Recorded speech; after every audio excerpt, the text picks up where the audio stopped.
የአዲስ አበባ ከተማ ኢኖቬሽንና ቴክኖሎጂ ልማት ቢሮ ከአዲስ አበባ ከተማ የመንግስት ንብረት አስተዳደር ባለስልጣን ጋር በጋራ በአስተዳደሩ ስር በሚገኙ የመንግስት ተቋማት ያሉ ብልሽት የገጠማቸው የቴክኖሎጂና ኤሌክትሮኒክስ እቃዎችን ጠግኖ መልሶ ጥቅም ላይ ለመዋል የሚያስችል ስምምነት አድርገው ወደ ስራ ከገቡ ሰነባብተዋል። ይህንኑ በተመለከተና በቀጣይ ተግባሩን ለማስፋት በሚያስችል ጉዳይም ምክክር አድርገዋል። በዚህም የአገልግሎት አሰጣጡን ጥራት የሚያጠናክር ሙያዊ ስራ መከናወኑን የገለጹት የቢሮ ኃላፊ አቶ ሰለሞን አማረ በጋራ በተሰራ ስራ ከ71 ሚሊዮን ብር በላይ የመንግስትና የህዝብን ሀብት ማዳን ስለመቻሉ ተናግረዋል። አሴት ማኔጅመንት የሚባል ሶፍትዌር አልምተን ተመሳሳይ ኢንፍራስትራክቸሮችን ዘርግተን ከ668 ጽሕፈት ቤት በላይ ተግባራዊ አድርገን ብዙ ውጤታማ ስራዎችን እየሰራን ነው። የመንግስትን ወጪ ከማዳን አንፃር በቀላል ብልሽት ስቶካችንንም እያጨናነቁ እኛንም ላላስፈላጊ ወጪ ያስከትሉ የነበሩ ናቸው። ስለዚህ ባለፈው ወርና ከአንድ ወር በላይ ባለው ሂደት ውስጥ በክፍለ ከተሞችና በመንግስት ንብረት አማካኝነት የተሰራው ስራ ትልቅ ስራ ነው።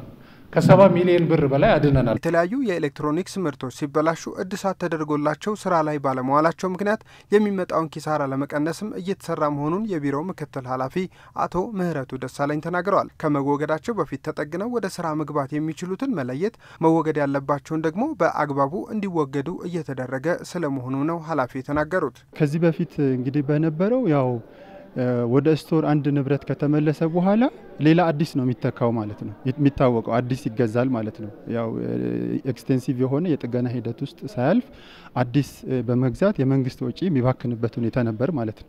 አሁን ግን በተያያዝነው መንገድ ሁለቱ ተቋማት በመቀናጀት እንዲሁም ክፍለ ከተሞቻችንን በማስተባበር ይህን ነገር የመንግስት ሀብት አለ አግባብ እንዳይባክን አንዳንድ ቦታ እንደውም የታዘብነው ምንድነው በአግባቡ ተጠግነው ወደ ስራ ባለመዋላቸው ምክንያት የመልካም አስተዳደር ችግር ሲከሰት የነበረባቸውን ሁሉ መታዘብ ችለናል። ይሄን አሁን ማስቀረት ችለናል ማለት ነው። በጋራ የተሰራው ስራ የመንግስትንና የህዝብን ሀብት ከማዳኑም ባለፈ የቴክኖሎጂ ሽግግር ማድረግ ስለመቻሉ የነገሩን ደግሞ የአዲስ አበባ ከተማ የመንግስት ንብረት አስተዳደር ባለስልጣን ምክትል ስራ አስኪያጅ ወይዘሮ ፀሐይ መንግስቱ ናቸው።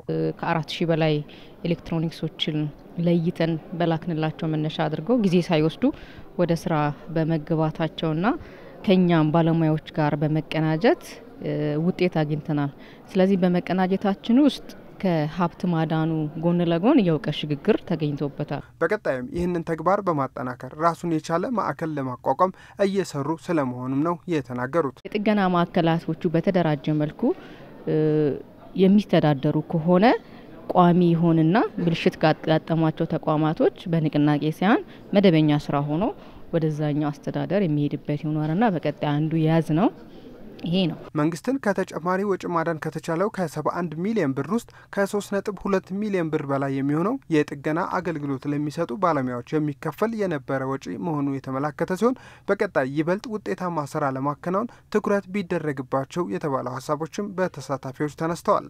አቧራ የነበረባቸው የጥገና አልባሳት ምናም ሳይጠቀሙ ሀርሽ በሆነ ሁኔታ ነው ይሰሩ ያሉትና እሱም ቢታሰብ፣ በዚሁ የጥገና ማቴሪያሎች አንድ ቦታ አልነበሩም እና ዛዛ አካባቢ ላይ ለመለከታቸው ተቋማት ተዘጋጅተው እንዲጠብቁ ቢደረግ ለስራው ፍጥነት ጥሩ ነበር ብዬ አስባለሁ። በጥቅል ስንሰራ ያየናቸው ችግሮች አንዱ ያጠቃቀም ችግር በስፋት ነው ያየነው። ፕሪቬንቲቭ ሜንቴናንስ ላይ መስራት እና የተወሰኑ ስልጠናዎችም መስጠት እንዳለብን አይተናል ማለት ነው። የአዲስ አበባ ከተማ አስተዳደር ኢኖቬሽንና ቴክኖሎጂ ልማት ቢሮ ይህንኑ ተግባር ለማጠናከር በቀጣይ ለጥገና አገልግሎት አጋዥ የሆኑ የተለያዩ የጥገና ቁሳቁሶችንም ለተለያዩ መስሪያ ቤቶች ድጋፍ አድርጓል።